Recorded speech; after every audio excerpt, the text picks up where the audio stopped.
While I can't cover all these areas in depth given the constraints of time, I will attempt to give a broad sense as to how these particular technologies have differentially shaped the development of indigenous media under different regimes. Central to much of this work is a recognition that the uptake of new media technologies by indigenous producers was often motivated, at least initially, by a desire to talk back to structures of power that have erased or distorted indigenous interests and realities. Many of the works and projects that have been produced might best be understood as forms of cultural activism, a term that brings an intertwined sense of both political agency and cultural intervention that many of the producers bring to these efforts, part of a spectrum of practices of self-conscious mediation and mobilization of culture that took on particular shape and velocity beginning in the late 20th century. In the mid-1990s, anthropologist George Marcus coined another related term, the activist imaginary, to describe how such groups turn to film, video, and other media not only to pursue traditional goals of broad-based social change through politics of identity and representation, but also out of a utopian desire for emancipatory projects, raising fresh issues about citizenship and the shape of public spheres within the frame in terms of traditional discourse on polity and civil society. Even as indigenous media practices have evolved in their sophistication and reach in many parts of the world, these central motivations continue to drive much of the work, whether they come from remote communities or from urban centers, a point that's underscored in much of the writing on this work. In two of the key locales, Canada and Australia, indigenous media first developed in response to the entry of mass media into the lives of First Nations people, primarily through the state's imposition of satellite-based commercial television over remote regions where more traditional populations lived, beginning in Canada in the late 70s and in Australia in the 1980s. And in fact, the response in Australia was quite explicitly copied off the response of Inuit to having the CBC dump television into their communities in a way that they objected to, primarily on the grounds that they were very concerned about language loss and the impact that English Anglophone television would have. Remote communities vigorously opposed this dumping into their lives without the opportunity to shape media to meet their own concerns. At the same time, the increasing availability of inexpensive, user-friendly, small-format analog video presented an opportunity for them to produce their own work, which some indigenous activists imagined metaphorically as a shield of local manufacture that might fend off the invasion of these other signals from the dominant culture. And actually in the remote areas of Australia, when they were making these little pirate TV stations to block the satellite signal, the images painted on them were of Aboriginal warriors holding a shield up against the satellite. This happened in the case of Central Australia, where I've been working with the early foundational case made famous by activist researcher Eric Michaels, a student of Salworth who built on and transformed Salworth's ideas when he was hired to study the impact of media on Indigenous people living in the central desert of Australia. In the 1980s, he worked with Walpuri-speaking people in the community of Nundamu to help them develop their own analog video practices and low-power television, what he called in his report to the Australian government, the Aboriginal invention of television in Central Australia. And here's a kind of image. Somebody was asking, like, where do people watch television in those kind of places? That's one setup. Created as an alternative to the onslaught of commercial television via the satellite. Michael's work was foundational for the emergence of this work as a topic in visual anthropology because he showed clearly how local indigenous media might be particularly well suited for local expression as well as a topic for anthropological inquiry. This work is small in scale and sustains an alternative to mass media industries that dominate late capitalist societies. And the practices occupy a clear position of difference from dominant cultural assumptions about media aesthetics and practices.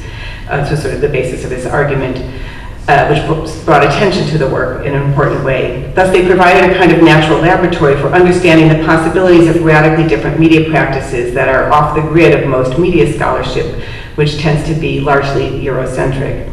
Or research addressing indigenous lives in which media practices are too easily regarded as either epiphenomenal or insufficiently traditional. So it's actually a colleague, Kristen, just finished his dissertation. He's working in South America with IREO, and they have developed this really, in a terrible political situation, this really fantastic radio network.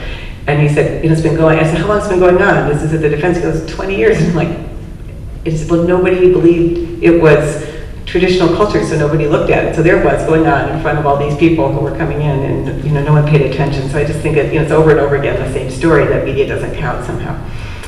So building on this insight, I pointed to the significance of embedded aesthetics in indigenous media being produced in particularly traditional Aboriginal communities, where the quality of work is assessed not simply by the visual image, but it's according to its capacity to embody, sustain, and even revive or create social relations. Indigenous, in other words, they're embedded aesthetics because they can't be seen in the image itself, but are very much about what gets produced through the practice of making the media.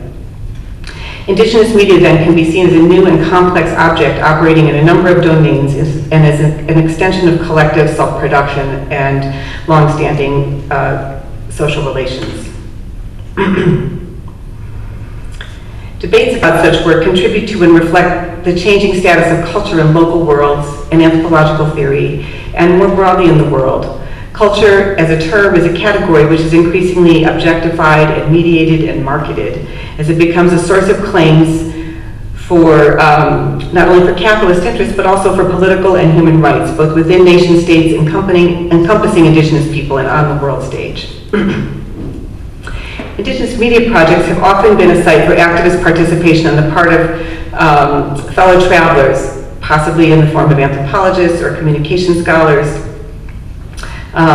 or folks like Eric Michaels, who came in originally to assess responses to television and started bringing video cameras to people. As they and Native peoples alike have been quick to see the political promise and cultural possibility of indigenously controlled media making.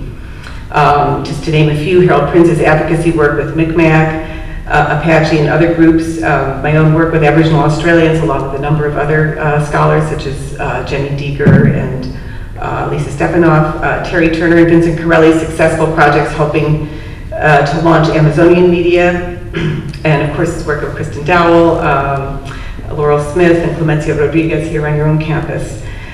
So these really tend to be collaborative research projects that have helped to produce and promote as well as analyze the making of film and video as part of indigenous cultural projects, sometimes of revival, whether through recording traditional rituals or through the use of video, film, and media as a persuasive tool for claims to political sovereignty, or as forms of extension of other kinds of cultural expression.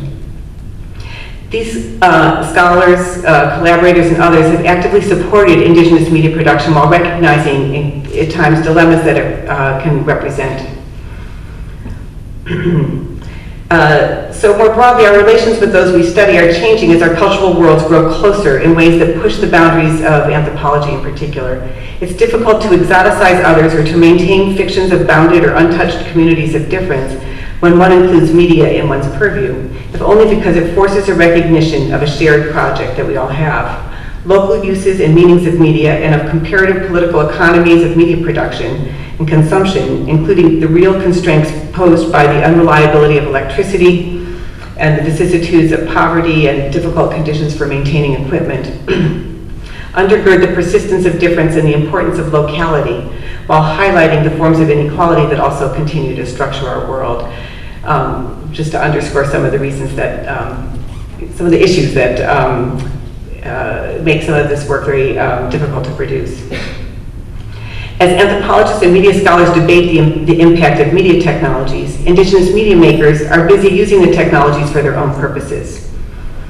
Activists are documenting traditional activities with elders and working with them to repatriate archival material, creating works to teach young people literacy in their own languages, using many forms, including the radically underappreciated but deeply significant form of community radio, engaging with dominant circus of mass media with efforts to project political struggles through mainstream as well as alternative arenas, communicating among dispersed kin and community on a range of issues, using video as legal documents in negotiations with states, presenting videos on state television to assert their presence televisually within national imaginaries, or creating award-winning feature films.